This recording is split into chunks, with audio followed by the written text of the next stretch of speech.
Welcome back to the Perek Project. We often confuse what we have with what we are. We are a body and soul.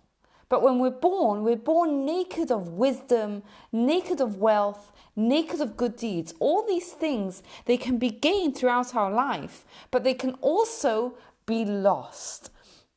So in this next Mishnah, Mishnah 17, Rabbi Akiva is going to give us some advice on how to protect the things that we gain through our life.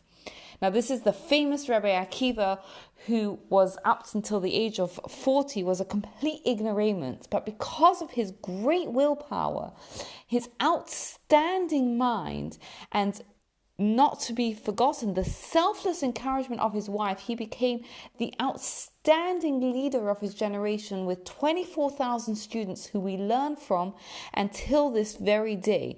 His story is fascinating and a story for another time. So the first thing, he teaches us the foundation, the strategy for survival. A person has to have a healthy sense of self-respect. It's an internal thing, and it's the greatest deterrent that a person can have against doing the wrong thing. When a person has a sense of self-respect, it comes with it a healthy sense of embarrassment. They won't want to do things that are wrong. Now he's going to give us advice on how to achieve greatness, on how to reach beyond that and to achieve holiness. So number one, the Masoros, and we'll talk about what that is in a moment, is a protection around the Torah. What does that mean? The Masoros is the transmitted oral law, which refers to the system that allows us to interpret the words of the Torah correctly, and it also includes a system of mnemonics which keeps us from forgetting the Torah. The second thing are tithes. Giving 10%, there is a mitzvah to give 10% of one's earnings to charity. And that's a protective fence for wealth.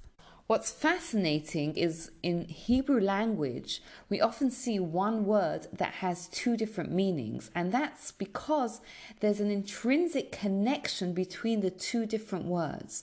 And in fact, the word for tithing, for giving 10%, is aser, and it's connected, it's got the same letters as the word osher, which is wealth, because we're taught that through giving tithe, through giving 10% of one's earnings to charity, that's what brings blessing down to us. Because when we are open with others and generous with others, God responds in kind. God treats us like we treat others, and God is generous with us. And in fact, it's the one thing that we're told we're allowed to, so to speak, test God on.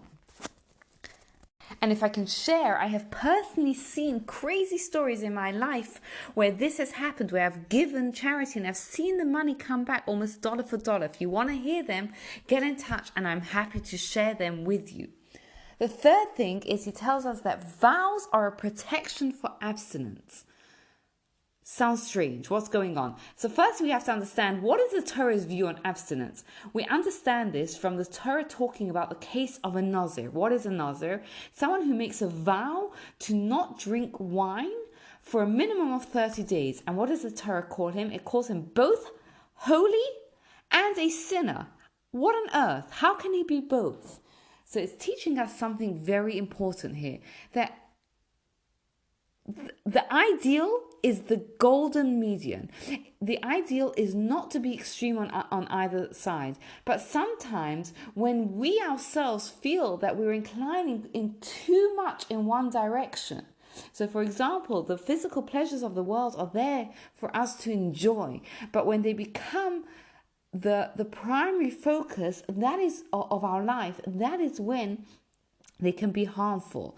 And in such a situation where we're going too far in one direction, then we have to go to the opposite extreme in order to arrive back into the middle. And 30 days is the minimum amount of time that it takes to create a new habit.